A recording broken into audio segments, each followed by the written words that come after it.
નમસ્કાર મિત્રો, હું ચુડાસમા પરસોત્તમ આપ દરેક મિત્રોનું ટીએમ આઝાદ વતી દિલથી સ્વાગત કરું છું। મિત્રો, આજના વિડીયોની અંદર ફરી વખત આંગણવાડી કાર્યકર, તેડાગર અને આશા વર્કર બહેનોની જે આંદોલન ચાલુ છે ગાંધીનગર ખાતે, ગુજરાત આશા એન્ડ હેલ્થ વર્કર યુનિયન દ્વારા હાલ ગાંધીનગર ખાતે જે આંદોલન ચાલુ છે તેમની અંદર શું શું થયેલું છે તેમને લગતી જે વિગત છે તે વિડીયોની અંદર ખાસ જોવાની છે। જે આ મિત્રો માટે ખાસ કરીને વિડીયોને અંત સુધી અવશ્ય જુઓ।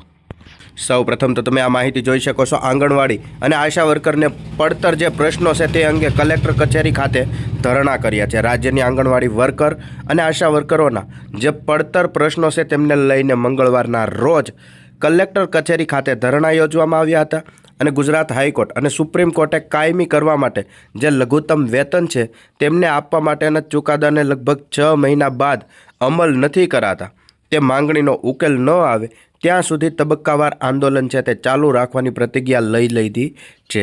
જ્યાં મિત્રો હાલ ગાંધીનગર ખાતે કલેક્ટર કચેરીએ આંગણવાડી આશા વર્કર બહેનો જે તેમના પોતાના પડતર પ્રશ્નો છે, તદુપરાંત જે ગુજરાત હાઈકોર્ટે 20 ઓગસ્ટના રોજ એક ચુકાદો આપેલો છે કે પગાર વધારા બાબતે જ્યાં સુધી તે લઘુત્તમ વેતન આપવામાં ન આવે તેવી બધી માહિતીને ધ્યાનમાં રાખીને આંદોલન છે તે ચાલુ રાખવાની પ્રતિજ્ઞા લીધેલી છે।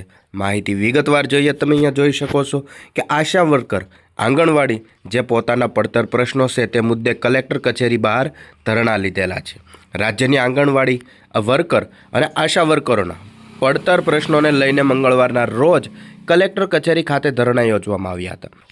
જ્યાં સુધી તેમની માંગણીઓ છે તેમનો ઉકેલ ન આવે ત્યાં સુધી આંદોલન ચાલુ રાખવાની પ્રતિજ્ઞા લીધી હતી અને તેના ભાગરૂપે હવે બુધવારના રોજ ગાંધીનગર ખાતે ધરણા યોજવામાં આવશે।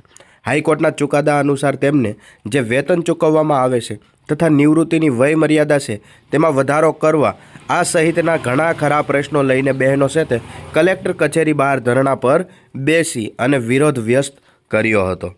જ્યાં મિત્રો પ્રાપ્ત માહિતી મુજબ મંગળવારના રોજ ગુજરાત આંગણવાડી કર્મચારી સંગઠન અને ગુજરાત આશા વર્કર દ્વારા અમદાવાદ જિલ્લા કલેક્ટર કચેરી ખાતે આંગણવાડી આશા વર્કરોએ ધરણા ઉપવાસ કર્યા છે અને રાજ્યની આંગણવાડી વર્કર અને આશા વર્કરના જે પ્રશ્નો છે તેમનો ઉકેલ ન આવતો હોવાથી આંદોલનની પણ જાહેરાત કરી હતી। જેમાં કલેક્ટર કચેરી ખાતે ધરણાનો કાર્યક્રમ યોજવામાં આવ્યો હતો અને ત્યારબાદ બુધવારના રોજ ગાંધીનગર ખાતે સત્યાગ્રહ છાવણી ખાતે બપોરે લગભગ 1 વાગે ધરણાનો કાર્યક્રમ યોજાયો હતો। ગુજરાત સરકાર દ્વારા આંગણવાડી વર્કર અને હેલ્પરો તથા આશા વર્કર અને ફેસિલેટર બહેનોના પ્રશ્નોના ઉકેલની ખાતરી આપી હતી, છતાં એક પણ પ્રશ્ન ઉકેલવામાં આવ્યો નથી। જેના પગલે અમદાવાદ કલેક્ટર કચેરી ખાતે 2 દિવસના ધરણા પર બેસવા માટેની મંજૂરી માંગવામાં આવી હતી, પરંતુ 1 દિવસની મંજૂરી મળતા સમગ્ર રાજ્યમાંથી મોટી સંખ્યામાં આંગણવાડી કાર્યકર બહેનો, આશા વર્કર બહેનો તદુપરાંત તેડાગર બહેનો છે તે અમદાવાદ ખાતે ધરણા માટે પહોંચ્યા હતા અને કલેક્ટર કચેરી બહાર ધરણા પર બેસી પોતાનો વિરોધ પણ નોંધાવ્યો હતો। ગુજરાત હાઈકોર્ટ અને સુપ્રીમ કોર્ટ તેઓની કાયમી કરવા માટે જે લઘુત્તમ વેતન છે તે ચુકાદા આપ્યા છતાં પણ તેમને હજી 6 મહિના થવા આવ્યા પરંતુ તેમનો અમલ કરાતો નથી।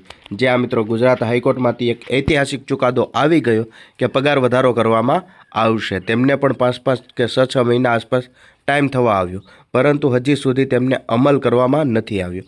તેથી જ આંગણવાડી વર્કરો, હેલ્પરો અને આશા વર્કર અને જે ફેસિલેટર બહેનો છે જ્યાં સુધી તેમની માગણીઓનો ઉકેલ ન આવે ત્યાં સુધી તબક્કાવાર આંદોલન છે તે ચાલુ રાખવાની પ્રતિજ્ઞા પણ લીધી હતી।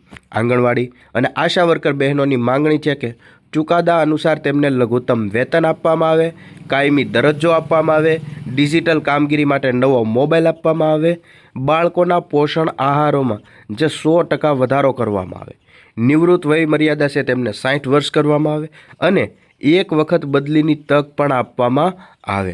આવી રીતના તમામ પ્રશ્નો લઈને આંગણવાડી વર્કર બહેનો, આશા વર્કર બહેનો તદુપરાંત તેડાગર બહેનો દ્વારા કલેક્ટર કચેરી બહાર આવી રીતે ધરણા ધરવામાં આવેલા છે। ત્યારબાદ ગાંધીનગર જઈને આંદોલન પણ કરેલું હતું। જે આ મિત્રો આવી રીતે આંગણવાડી તથા આશા વર્કર બહેનોને ધ્યાનમાં રાખીને મહત્ત્વની કહી શકાય એવી વિગત હતી જે વિડીયોની અંદર ખાસ જોઈ।